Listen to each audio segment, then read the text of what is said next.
اللہ تعالیٰ کا لاکھ لاکھ شکر ہے کہ اس نے ہمیں انسان بنایا.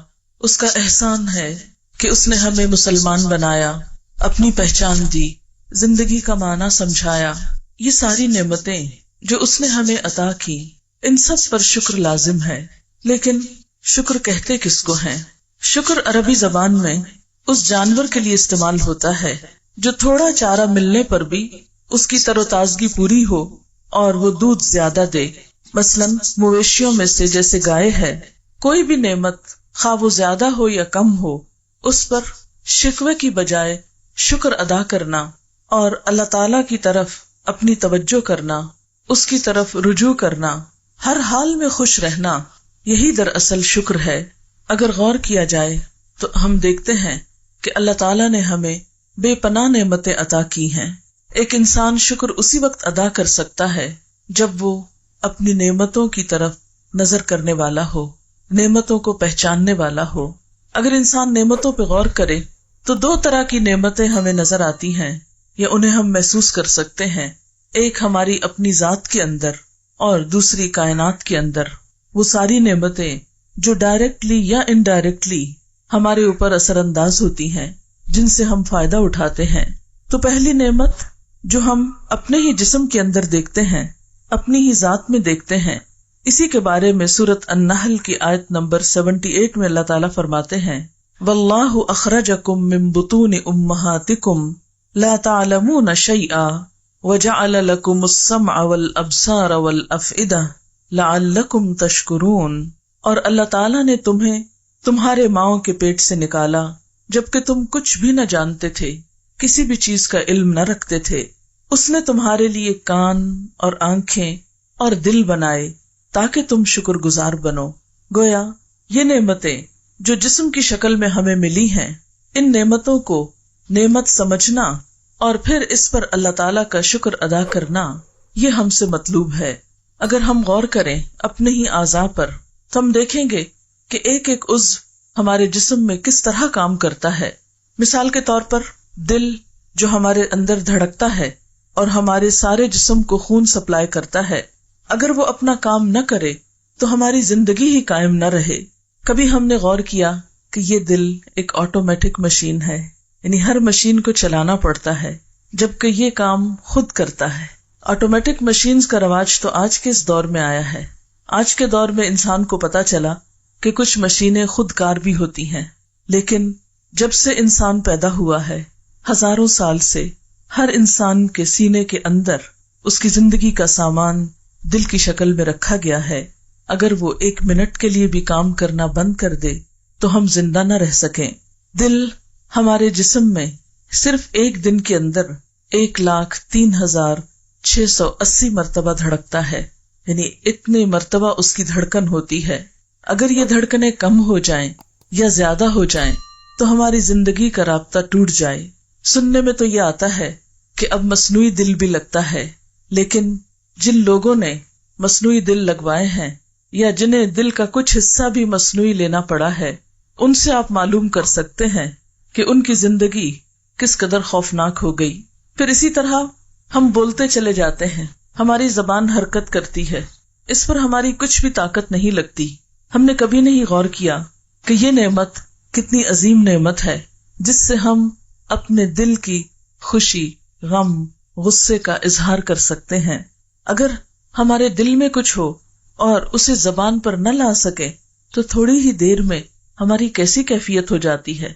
بعض اوقات ایک چیز آپ کے دل میں ہوتی ہے، آپ کے خیال میں ہوتی ہے، لیکن آپ اسے ایکسپریس نہیں کر پا رہے ہوتے، تو اس وقت دل کی کیفیت اس طرح ہوتی ہے جیسے دل پھٹ جائے گا، کس قدر بے چینی ہو جاتی ہے. لیکن جو ہی ہم اپنی بات کر لیتے ہیں تو غم، غصہ، خوشی، محبت، بہت سے جذبات کا جب اظہار ہو جاتا ہے تو ہم ایک نارمل انسان ہو جاتے ہیں. اگر آپ اپنے غصے یا غم کا اظہار یا اس کو کسی بھی طرح زبان سے ادا نہیں کرتے اور صرف دل ہی دل میں رکھتے ہیں تو بہت سی تکلیفوں کا سامنا آپ کو کرنا پڑتا ہے، بہت سی بیماریوں کا شکار ہو جاتے ہیں. دنیا میں ابھی تک کوئی ایسی مشین ایجاد نہیں ہوئی جو زبان کا کام کر سکے. انسان ٹیپ ریکارڈر کے ذریعے اللہ تعالیٰ کی بنائی ہوئی زبان کی آواز تو ریکارڈ کر سکتا ہے، لیکن ٹیپ ریکارڈر اپنی کوئی زبان نہیں رکھتا. اسی طرح زبان صرف بولنے کا کام ہی نہیں دیتی، اس پر مزے مزے کے ذائقے بھی ہم چکھتے ہیں، اور آپ دیکھیے کہ صرف چکھتے ہی نہیں ہیں بلکہ ان کو ڈفرینشیٹ بھی کرتے ہیں، کھٹا، میٹھا، نمکین، کڑوا، ان تمام چیزوں کے ذائقے اسی زبان پر ہوتے ہیں۔ پھر اللہ تعالیٰ نے ہمیں ہونٹ عطا کیے۔ کبھی ہم نے غور کیا کہ ہونٹوں کا ہماری زندگی میں کیا مقام ہے؟ اگر یہ ہونٹ نہ ہو تو نہ ہم کھا سکیں نہ پی سکیں۔ کبھی آپ نے غور کیا کہ پانی ہم ہونٹوں کی مدد سے پیتے ہیں؟ آپ دیکھیے کہ اگر یہ ہونٹ نہ ہو اور دانتوں سے پانی پینا پڑے تو ہم اس پانی کو صحیح طور پر اندر نہ لے جا سکیں۔ پھر اسی طرح پوری طرح بول نہ سکیں۔ ہمارے زبان میں 35% الفاظ ایسے ہوتے ہیں جو ہونٹوں کے محتاج ہوتے ہیں۔ اگر ہونٹ نہ ہو تو ہماری زبان کا 35% حصہ قابل فہم نہ ہو، خواہ ہمارا تھروٹ ہے خواہ ٹنگ ہے، لیکن اس کے باوجود ہونٹ اپنا کام کرتے ہیں۔ پھر اسی طرح آپ دیکھیں کہ ہونٹ ہمارے منہ کو مختلف اوقات میں بند رکھنے کا کام کرتے ہیں۔ اگر ہونٹ نہ ہو تو ہم اپنا منہ پوری طرح بند نہیں کر سکتے۔ آپ نے اسکیلٹنز دیکھے ہوں گے یا کبھی جانور کی سیری دیکھی ہوگی کہ جس کے ہونٹ سکڑ چکے ہوں یا کاٹے جا چکے ہوں، شکل کتنی وحشتناک ہو جاتی ہے۔ یعنی آپ تھوڑی دیر کے لیے سوچیں یا کبھی شیشے کے آگے کھڑے ہو کر اپنے ہونٹوں کو سکیڑ کے اندر کو کر لیں اور پھر اپنی شکل کو دیکھیں، ہم کس قدر خوفناک نظر آئے۔ لیکن ہم نے زندگی میں کتنی بار شکر ادا کیا کہ اللہ تعالیٰ نے ہمیں یہ نعمت عطا کی ہے۔ ہمارے منہ پہ پائے جانے والے یہ گال کس قدر خوبصورتی کا ذریعہ ہیں۔ اگر چہرے کے اوپر یہ گال پھولے ہوئے نہ ہوں بلکہ پچکے ہوئے ہوں، اندر کو گھسے ہوئے ہوں، تو ہماری شکل کیسی ہو جائے۔ پھر اسی طرح ہم جب بولتے ہیں یا چکھتے ہیں تو لعاب دہن بھی اس میں ایک اہم کردار ادا کرتا ہے۔ حتیٰ کہ کھانا کھانے میں اگر ہمارے منہ کے اندر یہ لعاب پیدا نہ ہو تو ہم بول نہ پائیں، ہم صحیح طور پر ذائقے کو یا مزے کو حاصل نہ کر سکیں۔ ہمارا کھانا جو ہے وہ نرم نہ ہو پوری طرح، وہ پھر ایسا ہی جیسے گرائنڈر کے اندر آپ کو خشک چیز پیستے ہیں، جس طرح ایک ڈرائی چیز پیستے ہیں۔ اگر ہمارے منہ میں لعاب دہن نہ ہو اور گرائنڈر کی طرح ہمارے دانت فوڈ کو پیس ڈالیں اور پھر اس کو ہم گلے کے اندر سے گزارنے کی کوشش کریں تو آپ دیکھیں کہ خشک غذا گلے کے اندر سے کس طرح گزرتی ہے، کس قدر تکلیف دہ ہو جاتی ہے۔ تھوڑی سی بھی کوئی ایسی چیز کھانی پڑے تو فوراً ہی ہم ساتھ پانی لیتے ہیں یا پانی کے اندر گھول کر اس کو لیتے ہیں۔ اگر ہمیں ساری غذائیں صرف پانی میں گھول گھول کے لینی پڑتی تو ہمارا حال کیا ہوتا؟ کیا ہماری بھوک کبھی ختم ہوتی؟ کیونکہ جب تک ٹھوس غذا نہ لی جائے بڑے ہو کر بھوک ختم نہیں ہوتی۔ بچوں کو بھی 4 ماہ کے بعد عام طور پر تھوڑا تھوڑا سالڈ دینا شروع کرتے ہیں، کیونکہ محض لکوڈ پر بچے جی نہیں سکتے، ان کی صحیح نشو و نما نہیں ہوتی۔ پھر اسی طرح سونگھنے کی قوت جو اللہ نے ہم کو دی، انسانی ناک 3000 خوشبوئیں سونگھنے کی صلاحیت رکھتی ہے۔ خوشبو کی اگر حس ایک دفعہ کھو جائے تو ابھی تک دنیا میں کوئی ایسا آلہ ایجاد نہیں ہوا کہ آپ کو یہ سینس لوٹا سکے۔ کچھ چیزوں کی تو کسی نہ کسی طرح ریپلیسمنٹ ہو جاتی ہے، یا ایک جگہ کا مثلاً سکن اتار کے دوسری جگہ اس کی ڈرافٹنگ ہو جاتی ہے، لیکن اگر سونگھنے کی صلاحیت ختم ہو جائے تو انسان کوئی طریقہ ایسا نہیں رکھتا کہ جس سے وہ اس حس کو دوبارہ چارج کر سکے۔ پھر اسی طرح سننے کی قوت، ہم ایک وقت میں تقریباً 1.25 لاکھ آوازیں سن سکتے ہیں۔ آواز سننے کی یہ صلاحیت جواب دے جائے تو کوئی طاقت نہیں کہ جو ہمیں یہ صلاحیت واپس لوٹا سکے۔ اسی طرح دیکھنے کی قوت انمول قوت ہے۔ ہم بے شمار رنگ اپنی آنکھوں سے دیکھتے ہیں، کئی ہزار کے قریب رنگ ایسے ہوتے ہیں کہ جو ہم اپنی آنکھوں سے دیکھتے ہیں، اور اگر صرف رنگ ہی نہ دیکھ سکیں تو آپ دیکھیں کہ ہماری زندگی بلیک اینڈ وائٹ ہو کر رہ جائے اور ہمارا کیا حال ہو۔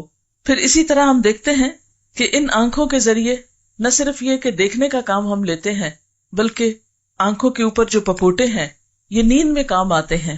اگر یہ پپوٹے نہ ہوں اور آنکھیں صرف بنٹے کی طرح سامنے لگی بھی ہوں تو ہم دیکھ نہ پائیں۔ آپ نے سنا ہوگا کہ ایک یونانی تاجر جس کا نام اوناسس ہے، دنیا کی سب سے بڑی جہاز ران کمپنی کا مالک تھا، زیتون کا کاروبار کرتا تھا، اسے دنیا کا امیر ترین شخص ہونے کا اعزاز حاصل تھا۔ امریکہ کی خاتون اول جیکولین کینیڈی سے اس نے شادی کی، لیکن بالآخر ہر انسان کی طرح دنیا سے رخصت ہو گیا۔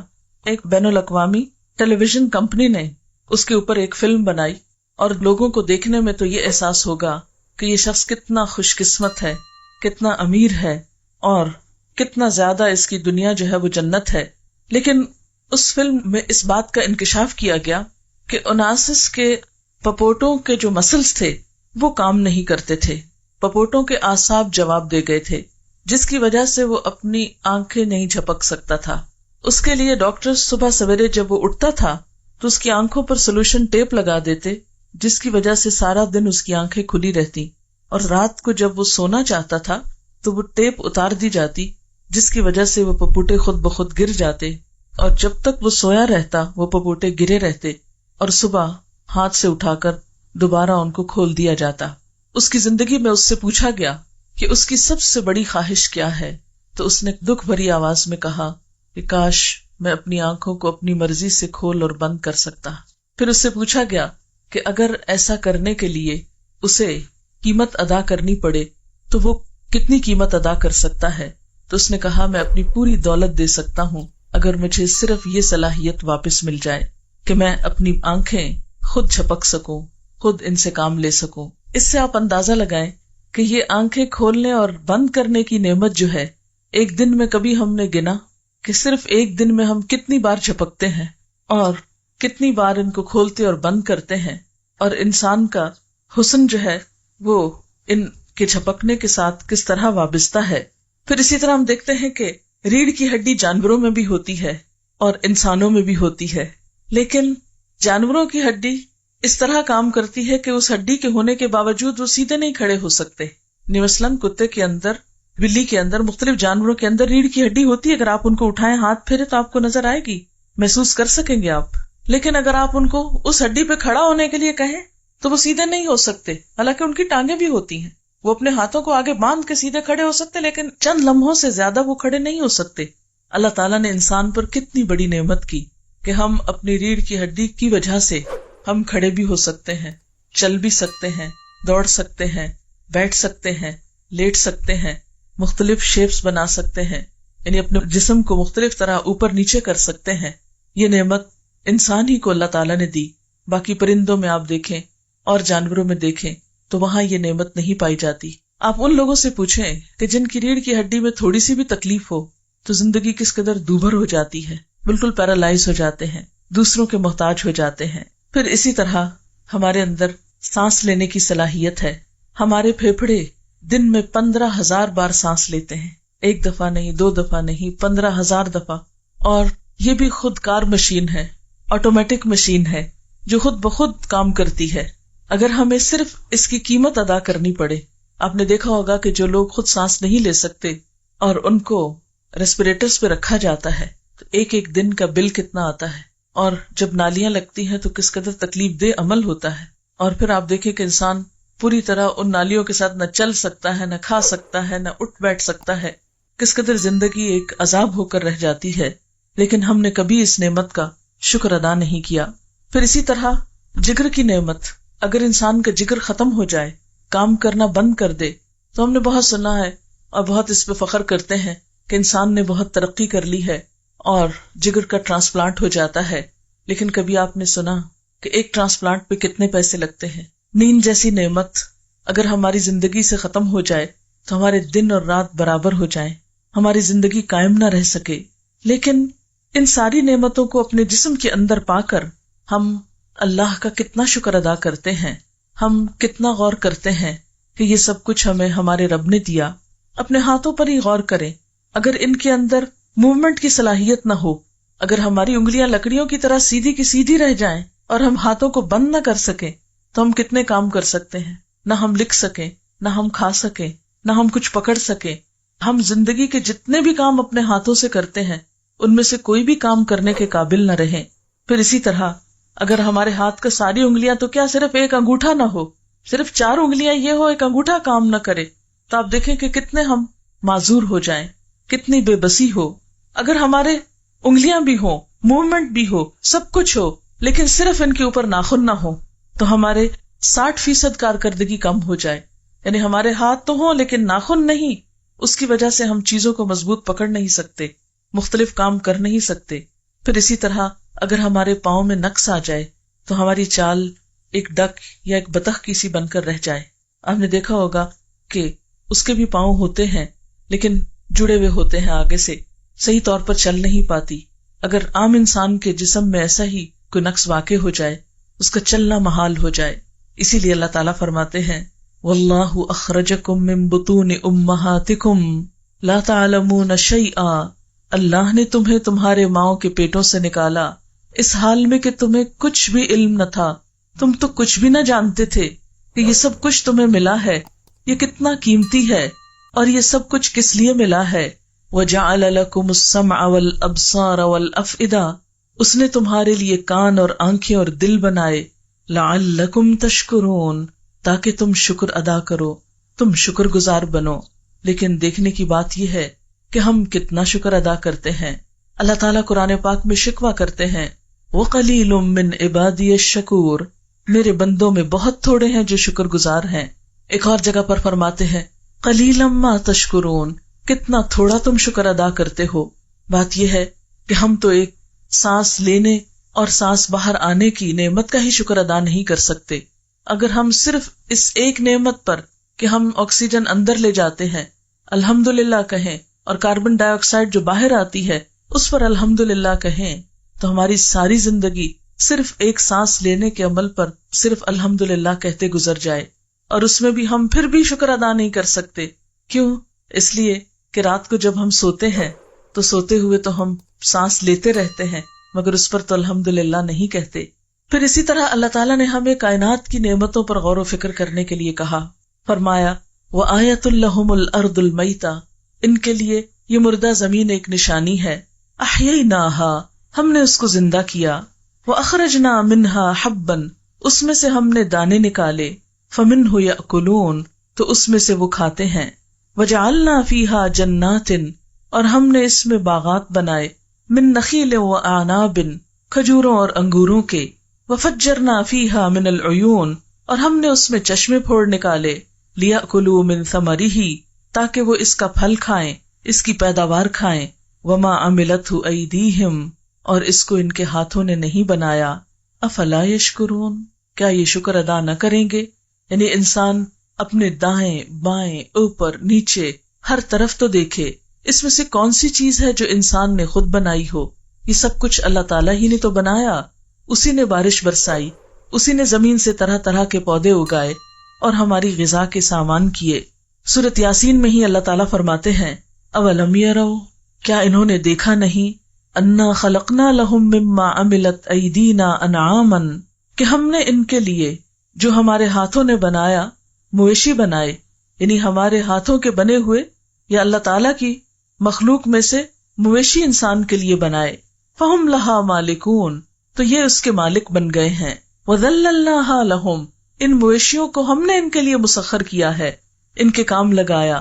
فمنہا رکوبہم، تو اس میں سے وہ سواری کرتے ہیں. ومنہا یأکلون، اور ان میں سے بعض کو وہ کھاتے ہیں، جیسے گائے بکری وغیرہ کا گوشت ہم کھاتے ہیں. وَلَهُمْ فِيهَا مَنَافِعُ وَمَشَارِبُ أَفَلَا يَشْكُرُونَ، اور ان مویشیوں کے اندر ان کے لیے بہت سے فائدے اور پینے کی چیزیں بھی ہیں، یعنی دودھ وغیرہ، اور پھر دودھ سے آگے لسی اور بہت کچھ دودھ کے ڈرنک بنتے ہیں. یہ سب کچھ اللہ نے دیا. افلا یشکرون، کیا بھلا یہ شکر ادا نہ کریں گے؟ پھر اسی طرح ایک اور آیت میں فرمایا اللہ الذی خلق السماوات والارض، اللہ ہی وہ ذات ہے جس نے آسمان و زمین بنائے. وانزل من السماء ماء، اور اس نے آسمان سے پانی اتارا. فاخرج به من الثمرات رزقا لکم، پھر اس پانی کے ذریعے تمہارے لیے زمین میں سے رزق پیدا کیا پھلوں کی شکل میں. وسخر لکم الفلک، تمہارے لیے کشتیوں کو مسخر کیا. اسی لیے تو ہم ایک ملک میں بیٹھے دوسرے ملک کے پھل کھا رہے ہوتے ہیں اور مختلف چیزیں ایک جگہ سے دوسری جگہ جاتی ہیں. لتجری فی البحر بامری، تاکہ یہ کشتیاں اس کے حکم سے سمندر میں چلیں، یعنی اللہ کا حکم نہ آئے. اور جیسا کہ ایک اور آیت میں آتا ہے کہ اگر ہوا نہ چلے تو کشتیاں سمندر کے سینے پہ جم کے رہ جائیں، آگے پیچھے نہ ہو سکیں. وسخر لکم الانہار، اور یہ نہریں اس نے تمہارے لیے مسخر کی، یہ دریا اس نے مسخر کیے. وسخر لکم الشمس والقمر، اور اس نے تمہارے لیے سورج اور چاند کو مسخر کیا. دائبین، مسلسل چلتے رہنے والے، یعنی ان کی حرکت میں کہیں بھی رکاوٹ نہیں آتی. کبھی ایسا نہیں ہوا کہ آپ کسی دن سنیں کہ آج سورج نہیں نکلا، سورج تو نکلتا ہے، اگر بادل ڈھانک لے تو ہم عموماً کہتے سورج نہیں نکلا، حالانکہ سورج موجود ہوتا ہے، بادل نظر نہیں آنے دیتے۔ اسی طرح اگر چاند کبھی نہ نکلے اپنے مقرر وقت پر، کبھی انہوں نے تو چھٹی نہیں کی، کبھی وہ تو اپنی ڈیوٹی سے غیر حاضر نہیں ہوئے، لیکن اس کے برعکس ہم انسان کیا کرتے رہتے ہیں، چھوٹی چھوٹی باتوں پہ بہانے بنا کر اللہ تعالیٰ کی عبادت اور اطاعت سے منہ موڑ لیتے ہیں۔ وَسَخَّرَ لَكُمُ اللَّيْلَ وَالنَّهَارَ، اور اس نے تمہارے لیے رات اور دن مسخر کیے، اگر رات نہ آئے تو ہم سکون سے سو نہ سکیں، دن نہ ہو تو آرام سے کام نہ کر سکیں، ہر طرف خوف ہی چھایا رہے۔ وَآتَاكُم مِّن كُلِّ مَا سَأَلْتُمُوهُ، اور اس نے وہ تمہیں سب کچھ عطا کیا جس کا تم نے اس سے سوال کیا۔ وَإِن تَعُدُّوا نِعْمَتَ اللَّهِ لَا تُحْصُوهَا، اگر تم اللہ کی نعمتوں کو گننا چاہو تو گن نہیں سکتے، شمار نہیں کر سکتے۔ ان الانسان لظلوم کفار، یقیناً انسان بڑا ہی ظالم اور ناشکرا ہے۔ یعنی یہ ساری نعمتیں اللہ تعالیٰ سے پاتا ہے اور پلٹ کر اسی کو یاد نہیں کرتا، اسی کا شکر ادا نہیں کرتا۔ پھر اسی طرح اللہ تعالیٰ ہم سے پوچھتے ہیں، قل ارأیتم ان جعل اللہ علیکم اللیل سرمدا، ان سے کہو اگر اللہ تعالیٰ اس رات کو تمہارے لیے ہمیشہ کا بنا دے، یعنی تمہاری زمین پر ہمیشہ ہمیشہ کے لیے رات ہو جائے، الی یوم القیامہ، قیامت کے دن تک، من الہ غیر اللہ، اللہ کے سوا کون الہ ہے، یاتیکم بدیاء، جو تمہارے پاس روشنی لائے، یعنی اگر اللہ تمہاری رات کو دن میں نہ بدلے تو روشنی کون لا سکتا ہے۔ افلا تسمعون، تم سنتے نہیں ہو۔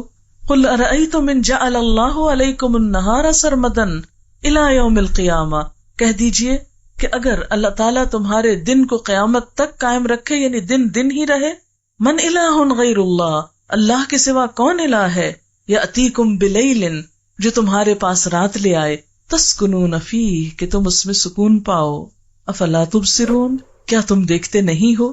ومن رحمتہ، اور اس کی رحمت میں سے ہے، جعل لکم اللیل والنہار لتسکنوا فیہ، کہ اس نے تمہارے لیے رات اور دن بنائے کہ تم اس میں آرام کرو، وَلِتَبْتَغُوا مِنْ فَضْلِهِ، اور تاکہ تم اس کا فضل تلاش کرو، وَلَعَلَّكُمْ تَشْكُرُونَ، اور تاکہ تم شکر ادا کرو۔ لیکن سوچنے کی بات یہ ہے کہ ہم کتنا شکر ادا کرتے ہیں، ان نعمتوں کو کس قدر اللہ کی طرف سے سمجھتے ہیں اور کس قدر ہم اس کو یاد کرتے ہیں۔ اور بات یہ ہے کہ اگر انسان شکر گزار ہوتا ہے تو یہ چیز اس کو خود فائدہ دیتی ہے۔ اگر ان چیزوں پر انسان اللہ تعالیٰ کا شکر گزار نہ ہو تو اس میں اللہ تعالیٰ کا کچھ بھی نقصان نہیں۔ ایک حدیث قدسی میں آتا ہے کہ اللہ تعالیٰ بندوں سے یہ کہتے ہیں کہ اگر تمہارے سارے لوگ سب سے زیادہ شکر گزار انسان کی طرح ہو جائیں تو میری بادشاہت میں کچھ بھی اضافہ نہیں کرتے، اور اگر تم اول آخر جن و انس سارے کے سارے سب سے زیادہ ناشکر بدکار انسان کی طرح ہو جاؤ تو میری بادشاہت میں کسی قسم کی کوئی کمی نہیں کر سکتے۔ حقیقت یہ ہے کہ شکر ادا کرنا انسان کے اپنے ہی فائدے میں ہے، اور ناشکری کرنا خود انسان ہی کے لیے نقصان دہ ہے۔ اللہ تعالیٰ فرماتے ہیں، وَمَن شَكَرَ، جس نے شکر ادا کیا، فَإِنَّمَا يَشْكُرُ لِنَفْسِهِ، تو وہ اپنے ہی نفس کے لیے شکر گزار ہوتا ہے، اس کے شکر کا فائدہ خود اسی کو پہنچتا ہے۔ وَمَن كَفَرَ، اور جس نے ناشکری کی، فَإِنَّ رَبِّي غَنِيٌّ كَرِيمٌ، تو میرا رب بے نیاز ہے، بڑا عزت والا ہے۔ یعنی انسانوں کی ناشکری سے اس کا کچھ بھی نقصان نہیں ہوتا۔ ہاں اگر انسان شکر گزار ہوتا ہے تو اللہ تعالیٰ اس بندے کی قدردانی فرماتے ہیں اور اسے اپنی نعمتوں سے مزید نوازتے ہیں۔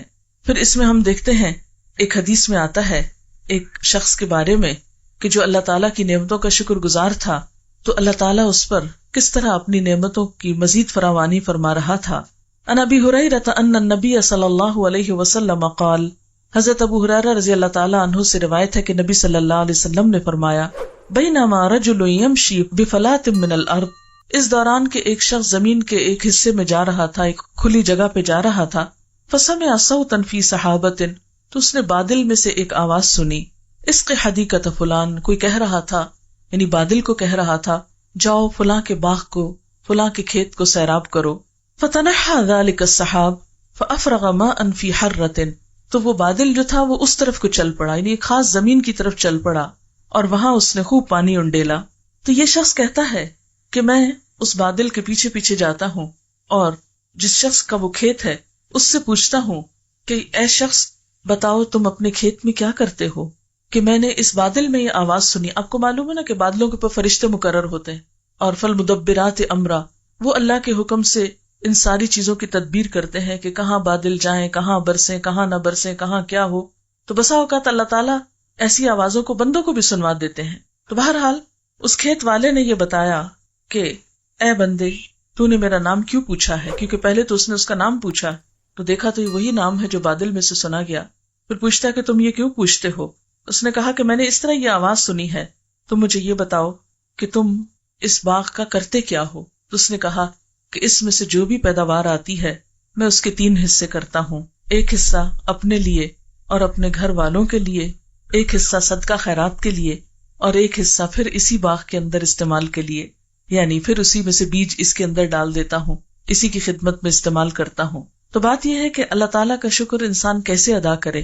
یعنی شکر ادا کرنا اگر انسان کے لیے فائدہ مند ہے تو پھر شکر ادا کرنے کا طریقہ کیا ہے؟ شکر دل, زبان اور اعضاء سے ہوتا ہے. دل کا شکر یہ ہے کہ نیکی اور بھلائی کا ارادہ کرے, اچھے اچھے منصوبے بنایا کرے, اچھی اچھی باتیں سوچا کریں, خیر اور بھلائی کے خواب دیکھا کریں, اور تمام مخلوق کا بھلا چاہے. تمام مخلوق کون کون ہے اس میں؟ الحمدللہ رب مخلوقات کیا ہیں؟ عالمین, جو بھی اللہ نے کریٹ کیا ہے ان سب کا بھلا چاہے. زبان کا شکر یہ ہے کہ اللہ کی تعریف کرتا رہے, ذکر کرتا رہے. اعضاء کا شکر یہ ہے کہ اللہ کی نعمتوں کو اس کی اطاعت میں استعمال کرے اور ان سے گناہ کی مدد کرنے سے پرہیز کرے, یعنی گناہ کے کام کرنے سے. اعضاء کا شکر کیا ہے کہ اپنے ہاتھوں کو, پاؤں کو, سارے جسم کے اعضاء کو اللہ کی اطاعت میں, فرما برداری میں استعمال کریں اور گناہ کے کاموں میں ڈالنے سے پرہیز کریں. مثلاً آنکھوں کا شکر یہ ہے کہ اگر کسی مسلمان کا کوئی عیب دیکھا ہے تو اس کی پردہ پوشی کرے. کبھی سوچا اس طرح آپ نے کہ یہ شکر گزاری ہے؟ ہم یہ تو کہتے ہیں آنکھوں کا شکر یہ ہے کہ انسان درخت دیکھ کر اللہ کی تعریف کرے, لیکن یہ نہیں سوچتے کہ یہی آنکھیں صرف درخت نہیں دیکھتی یا پھول نہیں دیکھتی, پھولوں سے زیادہ کانٹے دیکھتی ہیں, ایسی چیزیں دیکھتی ہیں جو ہمیں پسند نہیں. تو پھر ان کو دیکھ کر انسان پردہ پوشی کرے. کسی کا عیب. اچھا اب آپ دیکھیں کہ میڈیا کے اس دور میں کیا ہو رہا ہے. آپ نے کبھی سین دیکھے ہوں گے, کبھی بم بلاسٹ ہوتا ہے تو کیسے انسانوں کے اعضاء اور ایسی ایسی چیزیں دیکھی اور دکھائی جاتی ہیں کہ جن کی حرمت ہے, جن کو کیا کرنا چاہیے؟ ڈھانپ دینا چاہیے. میت کی بھی حرمت ہوتی ہے. میت کا کوئی عیب دیکھے تو کیا کرنا چاہیے؟ کسی سے بھی ذکر نہیں کرنا چاہیے, بیان ہی نہیں کرنا, منہ کھولنا ہی نہیں چاہیے. کانوں کا شکر یہ ہے کہ لوگوں کے جو عیب سنے ہیں ان کی پردہ پوشی کرے. بعض اوقات آپ دیکھتے نہیں کسی کا کچھ, لیکن لوگ آپ کو طرح طرح کی خبریں سناتے رہتے ہیں. اب کیا کرے؟ صرف ایک کان استعمال کرے اور پھر اس سے بھی اندر نہ ٹھہرنے دے, دوسرے سے نکالے اور اپنے کام میں لگ جائے. یعنی منہ تک اٹکنے نہ دے, ادھر سے جا کے یہاں نہ رہے, ادھر سے نکلے. زبان کا شکر یہ ہے کہ اللہ کی مشیت پر خوش ہونے کا اظہار کرے, کہ اگر کوئی چیز مرضی کی ہو گئی تب بھی, اور اگر مرضی کے خلاف ہوئی تو کیا کہا؟ میرے رب نے ایسا ہی چاہا تھا, میں اس پر راضی, یہ میرے رب کا فیصلہ تھا. لیکن کتنے لوگ ہیں کہ جو رب کے فیصلوں کو ایکسپٹ کریں, اور جب ایکسپٹ نہیں کرتے تو نتیجہ کیا ہوتا ہے؟ خود ہی کڑتے رہتے ہیں نا. کڑنے سے کیا حل ہو جاتا ہے مسئلہ؟ کچھ بھی نہیں ہوتا. رسول اللہ صلی اللہ علیہ وسلم نے فرمایا, اللہ کی نعمت کو بیان کرنا شکر ہے اور اس کا ترک کرنا کفر ہے. بیان کیا گیا کہ انصار کے 2 آدمی آپس میں ملے, ایک دوسرے سے ملاقات کی. ایک نے اپنے ساتھی سے کہا کیا حال ہے؟ اس نے کہا الحمدللہ. تو نبی صلی اللہ علیہ وسلم نے فرمایا اسی طرح کہا کرو, یعنی کوئی حال پوچھے تو جواب میں الحمدللہ, اور یہ سنت ہے. بیان کیا گیا کہ ایک آدمی نے حضرت عمر بن خطاب رضی اللہ عنہ کو سلام کیا, آپ نے اسے جواب دیا, پھر کہا کیا حال ہے؟ اس نے کہا میں اللہ کا شکر ادا کرتا ہوں. تو حضرت عمر نے کہا میں یہی چاہتا تھا کہ تم یہی کہو. سلف ایک دوسرے سے حال پوچھا کرتے تھے اور مقصد ان کا اللہ کا شکر ادا کرنا ہوتا تھا, دوسرے کا حال ہی نہیں معلوم کرنا. بلکہ آپ کسی کا حال کیوں پوچھتے ہیں؟ بس ایسے ہی تکلفاً, رسماً, عادتاً, کبھی اپنی خود کو نمایاں کرنے کے لیے بھی کہ لوگ کہیں کہ کتنا کیئرنگ ہے, کہ اس نے تو ہمارا حال پوچھا تھا اور دوسرے تو پوچھتے ہی نہیں, یا یہ ثابت کرنے کے لیے کہ دوسرے نہیں پوچھتے میں پوچھتا ہوں. تو یہ سارے مقاصد فاسد ہیں. ان کی بجائے یہ سننے کے لیے کہ دوسرا کہے الحمدللہ, اور خاص طور پر ایسے لوگوں کو پھر حال اور پوچھے جو الحمدللہ کہیں علی کل حال. آپ کو معلوم ہے کہ نبی صلی اللہ علیہ وسلم پر اگر تکلیف ہوتی یا کوئی چیز انہیں ناپسند ہوتی تو اس موقع پر بھی کیا کہتے ہیں؟ الحمدللہ علی کل حال. اور اگر کوئی نعمت ملتی تو فرماتے الحمدللہ بنعمتہ تتم الصالحات. اللہ ہی کے فضل سے ساری نعمتیں تمام ہوتی، ہر چیز مکمل ہوتی. شکر ادا کرنے کا موقع دینا کسی کو، یعنی کسی کا حال پوچھنے سے غرض کیا ہو کہ دوسرے کو اللہ کا شکر ادا کرنے کا ایک موقع فراہم کیا جائے. حضرت ابو عبد الرحمن حبلی انہوں نے کہا، جب کوئی آدمی کسی کو سلام کہتا ہے اور اس سے پوچھتا ہے کیا حال ہے، اور دوسرا جواب دیتا ہے میں تیرے سامنے اللہ کی شکر گزاری کرتا ہوں، تو بائیں طرف والا فرشتہ دائیں طرف والے سے کہتا ہے تو اس کو کس طرح لکھے گا؟ آپس میں بھی ایک دوسرے سے پوچھتے ہیں، جب کام کر رہے ہوتے ہیں نا دو لوگ مل کے، تو ایک دوسرے سے پوچھتے اچھا تم کیسے کر رہے ہو، تم کیسے کر رہے ہو؟ وہ کہتا ہے میں اس کو حمد کرنے والوں میں لکھوں گا، شاکرین میں لکھوں گا، اللہ کی تعریف کرنے والوں میں لکھوں گا. ابو عبداللہ سے جب پوچھا جاتا تمہارا کیا حال ہے، تو وہ کہتے میں تیرے سامنے اور اللہ کی ساری مخلوق کے سامنے اس کا شکر ادا کرتا ہوں. اب ورائٹی ہے نا، جس کے دل میں جتنا شکر ہوگا، جیسا ہوگا، وہ اتنے ہی خوبصورت لفظ بول کے اتنے ہی محبت بھرے انداز میں اللہ کا شکر ادا کرے گا. پھر انسان کائنات میں غور و فکر کرے، اللہ کی نعمتوں کو دیکھے، آنکھ کھولے، چڑھتے سورج کو دیکھے، آسمان کو دیکھے، پرندوں کو دیکھے، اپنے جسم کی نعمتوں کو دیکھے، اور پھر ان نعمتوں کو اللہ کی عنایت سمجھے، اللہ کی طرف سے سمجھے. ان نعمتوں کا پیدا کرنے والا، ان کو قائم رکھنے والا اللہ ہی کی ذات کو سمجھے. گویا اللہ کی پہچان ان نعمتوں کے ذریعے، اس کی کائنات کی نشانیوں کے ذریعے، اور خود اس کی اپنی ذات کے اندر پائی جانے والی چیزوں کے ذریعے. پھر اس کی نعمتوں کا شکر ادا کرنے کا دوسرا طریقہ یہ ہے کہ انسان ان نعمتوں کو اسی کام میں لگائے جس کام میں لگانا اللہ تعالیٰ کو پسند ہے. مثال کے طور پر جس باغ والے کی مثال دی گئی ہے، اس پر اللہ تعالیٰ کا انعام کیوں تھا؟ اس لیے کہ اس کی زندگی ایک بیلنسڈ اور ایک معتدل زندگی تھی. وہ اپنے پیسے کو اپنے ہی کام کاروبار میں پھر لگا رہا تھا جو اس کی دنیا کی ضرورت تھی. وہ اپنے باغ سے نکلنے والی آمدنی سے، پیداوار سے خود بھی فائدہ اٹھا رہا تھا، اپنے گھر والوں، بال بچوں، رشتہ داروں اور انسانوں پر خرچ کر رہا تھا، اور اسی میں سے وہ اللہ کی اس مخلوق پر بھی خرچ کر رہا تھا جو ضرورت مند ہے، محتاج ہے، جن کا حصہ اللہ نے دراصل ہمارے مال میں رکھ دیا ہے. تو یہ شکر ادا کرنے کا ایک بہترین طریقہ ہے کہ انسان جس نے نعمت دی اس کے نام پر بھی خرچ کرے، اس کے حکم کے مطابق بھی خرچ کرے، یعنی اپنی ذات پر، اور پھر دنیا کا حصہ بھی نہ بھولے. کیونکہ جس دنیا میں انسان رہتا ہے اگر اس کے لیے خرچ نہیں کرتا تو اس دنیا سے مزید وہ پھر حاصل نہیں کر سکتا. مثلا اگر کوئی پیسہ انویسٹ نہیں کرتا تو بزنس کیسے کر سکتا ہے؟ اگر کوئی شخص بیج ڈالتا نہیں تو فصل نکل کیسے سکتی؟ پانی نہیں لگاتا تو فصل کیسے نکل سکتی؟ اس لیے دنیا میں بھی خرچ کرنا، دنیا کی ضروریات پر خرچ کرنا، تاکہ انسان اپنی زندگی کو ایک آسان طریقے سے، بہتر طریقے سے بسر کر سکے، یہ بھی اللہ تعالیٰ کا شکر ادا کرنا ہے. پھر یہ کہ ان نعمتوں کو اس کی پسند کے مطابق خرچ کرے جس نے ہمیں یہ نعمتیں عطا کی ہیں. آپ دیکھیے کہ مثلاً اس نے ہمیں آنکھیں عطا کی تو ہم اپنی آنکھوں کو اللہ کی نافرمانی کے کاموں میں استعمال نہ کریں. اس نے ہمیں زبان دی، ہم اپنی زبان کو اللہ کی نافرمانی کے بول میں استعمال نہ کریں. اس نے ہمیں سننے کی طاقت دی، ہم اس سماعت سے اللہ کی نافرمانی کی چیزیں نہ سنیں، جو چیزیں اس کو ناراض کرنے والی ہیں وہ مت سنیں. اسی طرح اللہ نے ہمیں دل دیا، اس دل میں حسد، بغض، نفرت، بخل اور ایسے جذبات نہ رکھیں کہ جس سے اللہ کی ناراضگی آتی ہو. پھر اسی طرح اس دل میں اللہ کی محبت ہو، اللہ کی یاد ہو، اور نہ صرف یہ کہ پھر دل میں یاد ہو بلکہ شکر ادا کرنے کا ایک طریقہ ذکر بھی ہے.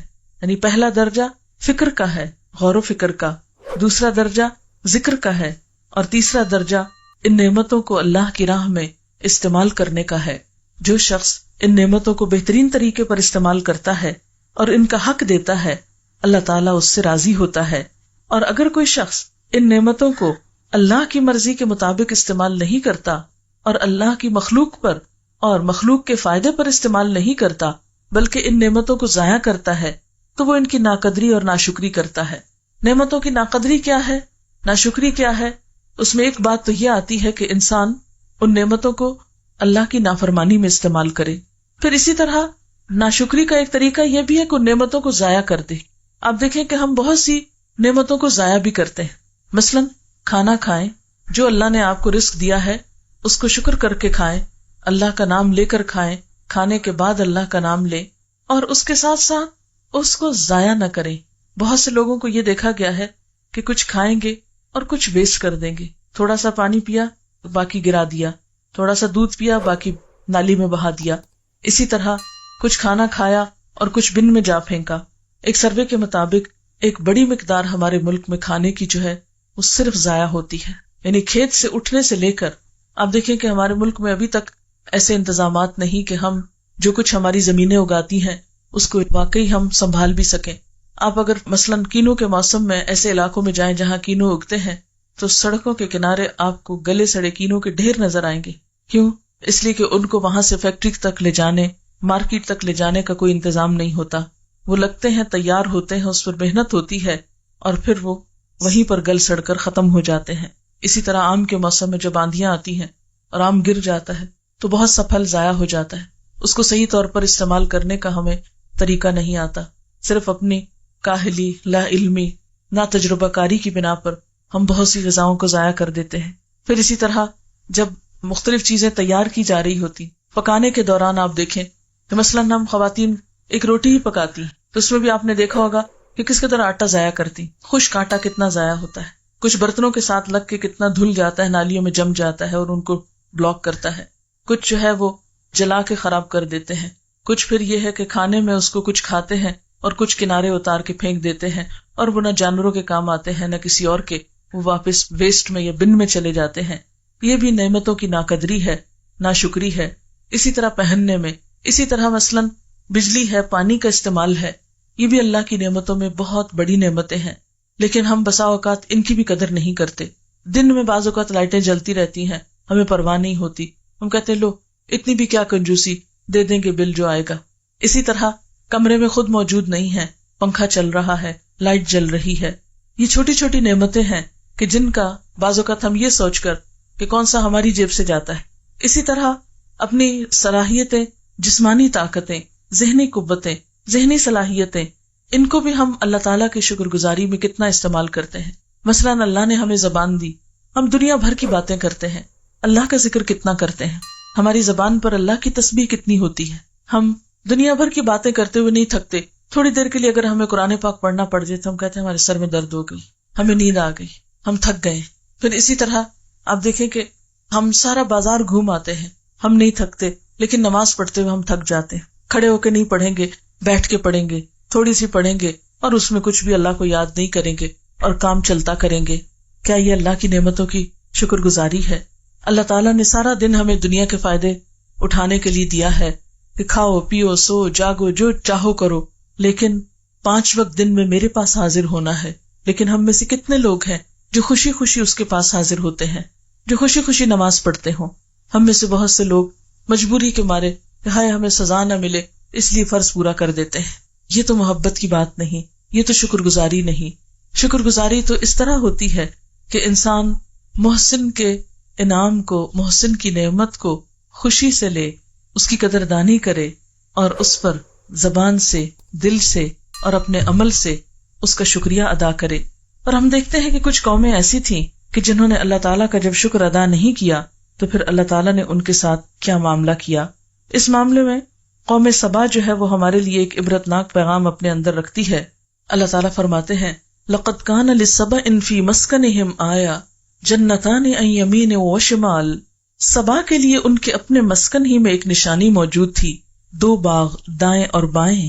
کھاؤ اپنے رب کا دیا ہوا رزق اور شکر بجا لاؤ اس کا، ملک ہے عمدہ، پاکیزہ اور پروردگار ہے بخشش فرمانے والا۔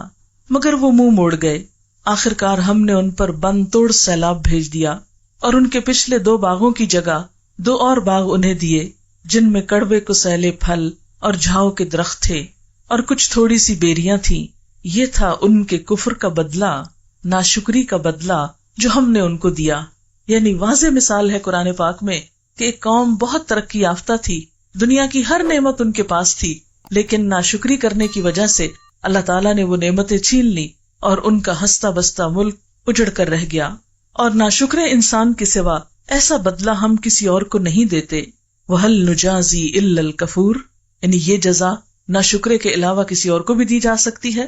اور ہم نے ان کے اور ان بستیوں کے درمیان جن کو ہم نے برکت عطا کی تھی نمایاں بستیاں بسا دی تھی. یعنی ان کے تجارتی سفر جو تھے وہ بہت خوشحال تھے. راستے میں جگہ جگہ چھوٹی چھوٹی بستیاں تھیں اور ان میں سفر کی مسافتیں ایک اندازے پر رکھ دی تھی کہ لمبے لمبے سفر کرتے ہوئے وہ تھکتے نہیں تھے. چلو پھرو ان راستوں میں رات دن پورے امن کے ساتھ. یعنی عام طور پر پرانے زمانے میں سفر رات کو بہت ہی پرخطر ہوتا تھا، لیکن ان کے ہاں اللہ تعالیٰ نے ایسے انتظام کر رکھے تھے، ایسی نعمتیں ان کو عطا کر رکھی تھی کہ جس کی وجہ سے ان کے رات کے سفر بھی بہت پرامن ہو گئے، اور دن کو بھی سایہ دار درختوں کی وجہ سے دھوپ کی مشقت انہیں برداشت نہ کرنی پڑتی، کیونکہ اس دور میں ایئر کنڈیشن گاڑیاں تو نہیں ہوتی تھیں، پلینز تو نہیں ہوتے تھے. خواہ انسان نے عمارتیں کیسی بھی بڑی بڑی بنائی، لیکن سواریوں کے انتظام جانوروں کے ذریعے ہی تھے. مگر انہوں نے کہا اے ہمارے رب ہمارے سفر کی مسافتیں لمبی کر دے، یعنی اپنے عمل کی زبان حال سے کہا. انہوں نے اپنے اوپر ظلم کیا، آخرکار ہم نے انہیں افسانہ بنا کر رکھ دیا اور انہیں بالکل تتر بتر کر ڈالا، پوری دنیا میں بکھر گئے. یقیناً اس میں نشانیاں ہیں ہر اس شخص کے لیے جو بڑا صابر و شاکر ہو. کہاں یہ کہ یہ وہ قوم کہ جس کے پاس دنیاوی اعتبار سے بہترین خوشحالی تھی، اپنا ملک تھا، امن و امان تھا، کہاں یہ کہ ان کے اعمال کی وجہ سے ان پر ایسا عذاب آیا کہ ساری نعمتیں چھن کر رہ گئیں. پھر اسی طرح ہم دیکھتے ہیں کہ ایک بندہ مومن جب اپنی زندگی میں شکر ادا کرتا ہے تو اس کا اظہار وہ صبح سویرے سے شروع کرتا ہے. مثلاً آپ دیکھتے ہیں کہ صبح سویرے جب بندہ مومن اٹھتا ہے تو سب سے پہلا کلمہ اس کی زبان پر کیا ہوتا ہے؟ الحمدللہ الذی احیانا، شکر اللہ کا جس نے ہم کو زندہ کیا، زندگی عطا کی. یعنی جو شخص سو کر اٹھنے کی دعا پڑھتا ہے وہ دراصل اپنی نیند پر اللہ کا شکر ادا کرتا ہے، اور نئی زندگی ملنے پر ایک طرح سے، کیونکہ نیند بھی موت کی بہن ہوتی ہے. پھر اس کے بعد آپ دیکھیں کہ جب آپ واش روم میں جاتے ہیں اور آپ کی اذیت تکلیف دور ہوتی ہے تو باہر نکل کر پھر دعا پڑھتے ہیں الحمدللہ الذی اذھب عنی الاذی وعافانی. اللہ کا شکر ہے کہ جس نے میری اذیت اور یہ گندگی مجھ سے دور کی. کیونکہ اگر انسان کے ویسٹ مادے انسان کے جسم کے اندر ہی رہیں، صرف ایک دن اگر یورین پاس نہ کر سکے تو آپ دیکھیں کہ انسان کا حال کیا ہوتا ہے، کس قدر اس کو تکلیف ہو سکتی ہے. تو اس وقت اللہ کا شکر ادا کرتا ہے کہ یہ اذیتیں اور نجاستیں مجھ سے دور ہو گئیں. پھر اسی طرح جب وہ کھانا کھاتا ہے تو لقمہ اٹھاتا ہے اور اس کا پیٹ بھرتا ہے، سیراب ہوتا ہے پانی پی کر، تو کیا کہتا ہے؟ الحمدللہ الذی اطعمنا وسقانا وجعلنا مسلمین، کہ اللہ کا شکر ہے جس نے ہمیں کھلایا پلایا اور مسلمان بنایا. پھر اسی طرح اگر اس کو چھینک آتی ہے تو اس پر بھی وہ الحمدللہ کہتا ہے. جب وہ کوئی اچھی خبر سنتا ہے تو اس پر بھی الحمدللہ کہتا ہے. پھر اسی طرح ہم دیکھتے ہیں کہ وہ اولاد جیسی نعمت کے ملنے پر بھی الحمدللہ کہتا ہے. مثلاً حضرت ابراہیم علیہ السلام کو جب اللہ تعالیٰ نے اولاد دی تو انہوں نے کیا کہا؟ الحمدللہ الذی وہب لی علی الکبر اسماعیل و اسحاق. اللہ کا شکر ہے جس نے مجھے بڑھاپے میں اسماعیل اور اسحاق جیسی اولاد دی. پھر اسی طرح زندگی کی کوئی بھی نعمت جو اس کو ملتی ہے تو وہ الحمدللہ کہتا ہے، اور یہ الحمدللہ کہنا اس کے درجات کو بلند کرتا ہے. مثلاً آپ دیکھتے ہیں کہ آپ صلی اللہ علیہ وسلم نے فرمایا کہ مومن کا حال بھی عجیب ہے، اور یہ حال مومن کے سوا کسی اور کو نصیب نہیں، کہ جب اللہ تعالیٰ اس کو نعمت دیتا ہے تو وہ شکر ادا کرتا ہے، اور یہ شکر اس کے نیکیوں میں اضافہ کرتا ہے. یعنی الحمدللہ کہنا، ایک حدیث میں آتا ہے کہ الحمدللہ تملأ المیزان، کہ ایک دفعہ الحمدللہ کہنے سے میزان بھر جاتا ہے. اللہ تعالیٰ اپنے بندے سے خوش ہوتا ہے، اور اگر تکلیف پہنچتی ہے تو انسان صبر کرتا ہے، اور یہ صبر بھی انسان کی نیکیوں میں اضافے کا سبب بنتا ہے. اسی لیے ہم دیکھتے ہیں کہ اللہ کے نیک بندے جب انہیں دنیا کی کوئی بھی نعمت ملتی ہے، مثلاً حضرت داؤد علیہ السلام اور حضرت سلیمان علیہ السلام، جنہیں اللہ نے دنیا میں نبوت بھی عطا کی اور بادشاہت بھی عطا کی، انہوں نے اللہ کا کس طرح شکر ادا کیا. دونوں کہنے لگے وقالا الحمدللہ الذی فضلنا علی کثیر من عبادہ المؤمنین. اللہ کا شکر ہے جس نے ہمیں اپنے بہت سے مومن بندوں پر فضیلت عطا کی. یعنی ایمان کی نعمت بھی بڑی نعمت ہے، لیکن پھر ایمان کی نعمت کے ساتھ ساتھ دنیا کی نعمتیں بھی ملیں، یہ اور بڑی نعمت ہو جاتی ہے. پھر اسی طرح اہل جنت جب جنت میں پہنچیں گے تو اس وقت بھی اللہ تعالیٰ کا شکر ادا کریں گے کہ الحمدللہ الذی اذھب عنا الحزن. اللہ کا شکر ہے جس نے ہم سے غم دور کر دیا، کیونکہ اس بات کا غم رہتا ہے مومن کو ہمیشہ کہ پتہ نہیں میرا انجام کیا ہوگا. لیکن جب وہ اسے کامیابی نصیب ہوگی اور اس کا غم دور ہوگا تو وہ انتہائی شکر گزار ہوگا. پھر اس بات پر شکر کرے گا کہ اللہ کا شکر جس نے یہ راستہ دکھایا اور میں یہاں آ پہنچا. الحمدللہ الذی ہدانا لہذا وما کننا لنہتدی لولا ان ہدانا اللہ. اللہ کا شکر جس نے یہ راستہ ہم کو دکھایا. ہم اس راستے کو پانے والے نہ تھے اگر اللہ ہم کو یہ راستہ نہ دکھاتا. تو حقیقت یہ ہے کہ بندہ مومن کی زندگی کا ہر لمحہ شکر میں گزرتا ہے. اسی لیے ہم دیکھتے ہیں کہ قرآن پاک کی سب سے پہلی آیت کیا ہے؟ بسم اللہ کے بعد الحمدللہ رب العالمین. سب تعریف سب شکر اللہ کے لیے ہے جو رب العالمین ہے، یعنی ساری نعمتیں اسی کی دی ہوئی، سارا شکر بھی اسی کے لیے ہونا چاہیے. اور الحمد کہنا جو ہے اس کے بارے میں آتا ہے کہ الحمد رأس الشکر. الحمد کہنا ہی شکر کی اصل ہے. یعنی شکر کیسے ادا کیا جائے؟ زبان سے الحمد کہہ کر. اور ایک اور جگہ پر آتا ہے ما شکر اللہ عبد لا یحمدہ. وہ بندہ اللہ کا شکر ہی ادا نہیں کرتا جو اس کی حمد و ثنا نہیں کرتا. یعنی جس بندے کے منہ سے الحمدللہ نہیں نکلتا وہ بندہ شکر گزار ہی نہیں ہے. تو الحمد دراصل اللہ تعالیٰ کی تعریف بھی ہے، اس کی نعمت کا اعتراف بھی ہے اور اس کا زبان سے اظہار بھی ہے. پھر حضرت انس رضی اللہ تعالیٰ عنہ سے روایت ہے کہ ان اللہ لیرضی عن العبد. اللہ اس بندے سے راضی ہو جاتا ہے ان یأکل الاکل، کہ وہ کوئی چیز کھاتا ہے، فیحمدہ، تو اللہ کا شکر ادا کرتا ہے، علیہا، اس نعمت پر، او یشرب الشرب، یا پانی کا گھونٹ بھی پیتا ہے، فیحمدہ علیہا، تو اس پر بھی اللہ کا شکر ادا کرتا ہے. ایسا ہی بندہ اللہ کی رضا پاتا ہے، اللہ تعالیٰ کی خاص رحمت میں ہوتا ہے. اور اگر بندہ ان ساری نعمتوں کو پا کر ناشکری کے ساتھ دنیا سے جاتا ہے تو وہ اللہ تعالیٰ کا تو کچھ نہیں بگاڑتا لیکن اپنا بہت بڑا نقصان کر کے چلا جاتا ہے. اب دیکھیے کہ ہم اللہ کی اتنی نعمتیں پا کر اللہ تعالیٰ کو کیا دے سکتے ہیں. اللہ تعالیٰ نے ہم سے یہ نہیں کہا پیسے دو مجھے، یہ جو میں نے آنکھیں دی ہیں پیسے نکالو اس کی. اسے پیسے نہیں چاہیے، تو بادشاہ ہے کائنات کا، اس نے پیسے کیا کرنے. اس نے یہ بھی نہیں کہا کہ آؤ میری خدمت کرو، آ کے مجھے کچھ کھلاؤ پلاؤ اور میرے آگے کھڑے رہو، یا کچھ بنا کے دو، تم آسمان کوئی بنا کے دے، کوئی زمین بنا کے. اسے نہیں چاہیے، وہ تو سب کچھ خود بنا لیتا ہے. اسے ہماری نہ کوئی خدمت چاہیے، نہ پیسہ چاہیے، کچھ نہیں چاہیے. وہ صرف ہمیں آزما رہا ہے، دیکھ رہا ہے کہ یہ سب کچھ پا کر ہمارا دل کدھر کو جھکا ہوا ہے، ہم اس کی یاد کتنی اپنے اندر رکھتے ہیں، ہماری زبان کیا بولتی ہے. یہی دراصل ہمارا امتحان ہے، یہی ہم سے مطلوب ہے.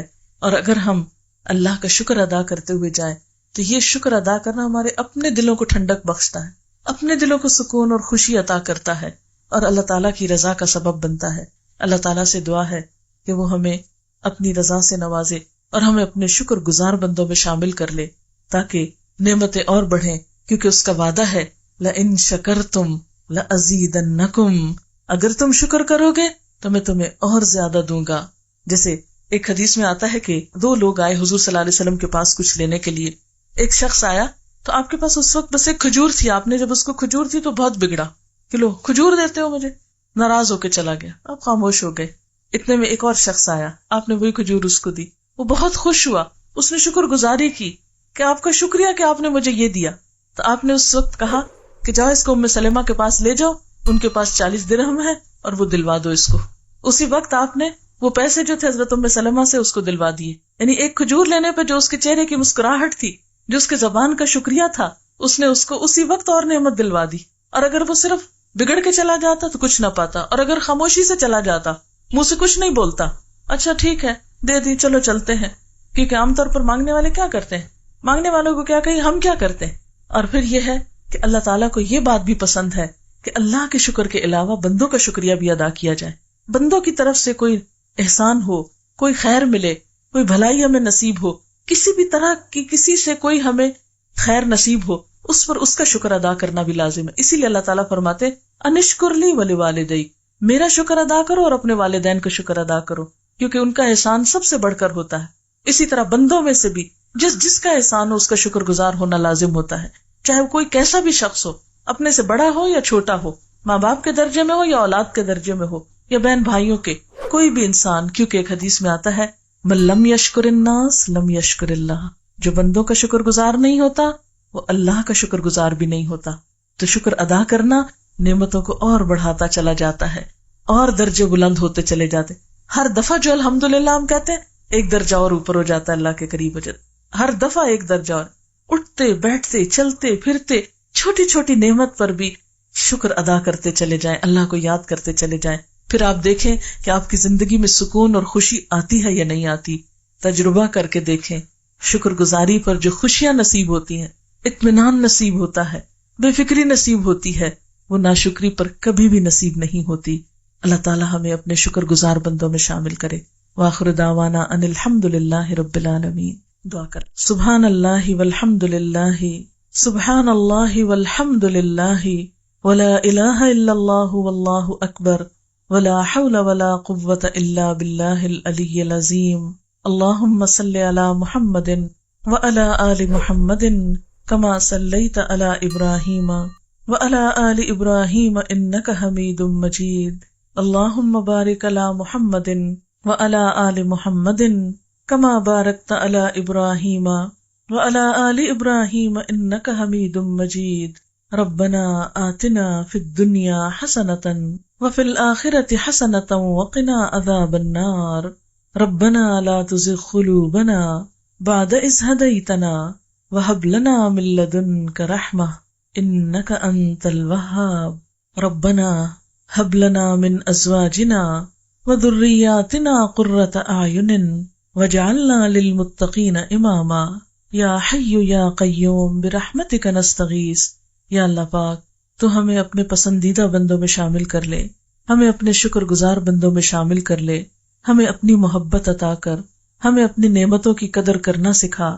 یا اللہ ہماری زبانوں پر شکوے کی بجائے شکر کے الفاظ ہوں، ہمارے دلوں میں شکووں کی بجائے حسد بخل کی بجائے تیرا شکر ہو، ہماری زبان پر تیرا ذکر ہو. تو ہمیں اپنے پسندیدہ بندوں میں شامل کر لے. یا رب العالمین ہمارے گناہوں کو معاف کر دے، ہمیں اپنا قرب نصیب فرما. یا اللہ ہماری صغیرہ کبیرہ گناہوں کو معاف کر دے، ہمارے بچوں کو ہماری آنکھوں کی ٹھنڈک بنا، انہیں دنیا اور آخرت کی کامیابی عطا فرما. یا اللہ جتنے بھی لوگ یہاں آئے ہیں ان کا آنا قبول فرما. یا اللہ اس گھر پر اپنی خیر و برکت نازل فرما، ان پر اپنی رحمتیں نازل فرما. یا اللہ ہمارے والدین پر اپنی رحمت نازل فرما. یا اللہ ہمارے دوستوں، عزیزوں، رشتہ داروں، تمام لوگوں کو دنیا اور آخرت کی بھلائیاں نصیب فرما. یا اللہ تو ہمارے کوتاہیوں سے درگزر فرما. یا اللہ تو ہمیں صحت کاملہ عطا فرما. یا اللہ جتنی بھی بہنیں یہاں موجود ہیں ان کے دلوں میں جو دعائیں ہیں، نیک تمنائیں ہیں، یا اللہ تو ان کو پورا فرما. یا اللہ تو ہماری اس کوشش کو قبول فرما. ربنا تقبل منا انک انت السمیع العلیم وتب علینا انک انت التواب الرحیم. وصلی اللہ تعالی علی خیر خلقہ محمد وعلی آلہ واصحابہ وأہل بیتہ اجمعین برحمتک یا ارحم الراحمین. الہی آمین.